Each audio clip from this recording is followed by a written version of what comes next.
ఒకరోజు మధ్యాహ్నం మీరా lunch prepare చేసి తారాని తినడానికి పిలుస్తుంది. తారా తనకి ఆ ఫుడ్ వద్దని ప్లేట్ ని దూరంగా పెట్టి నాకు చిప్స్ కావాలి అంటుంది. చిప్స్ తినడం ఆరోగ్యానికి మంచిది కాదు తారా, ఈ రోజు నీకు ఒక సూపర్ హీరో గురించి చెప్పనా అంటుంది. తారా కళ్ళలో సూపర్ హీరో అనగానే వెలుగు వచ్చేసింది.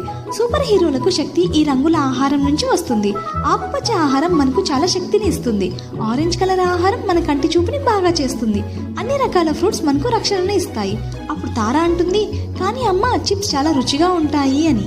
మీరా నవ్వుతూ, ఈ చిప్స్ వల్ల మనకు ఎలాంటి పోషకాలు ఉండవు, కేవలం ఆరోగ్యాన్ని అందించే ఆహారంలో మాత్రమే మనకు పోషకాలు ఉంటాయి అంటుంది. తారా వెంటనే ఫోర్క్ తీసుకుని బ్రోకలీ తింటూ, సరే అమ్మా నేను కూడా సూపర్ హీరోలా స్ట్రాంగ్ అవుతాను అంటుంది. అప్పటి నుంచి తారా శక్తి, వేగం, ఆనందం ఇచ్చే ఆహారం మాత్రమే తినేది. మరి ఈ కథలో నీతి ఏంటో చూద్దామా? ఆరోగ్యకరమైన ఆహారం మనకు బలాన్ని మరియు శక్తిని ఇస్తుంది. మంచి ఆహారం తిన్నప్పుడు మనం బలంగా, చురుగ్గా సూపర్ హీరోలా ఉంటాము.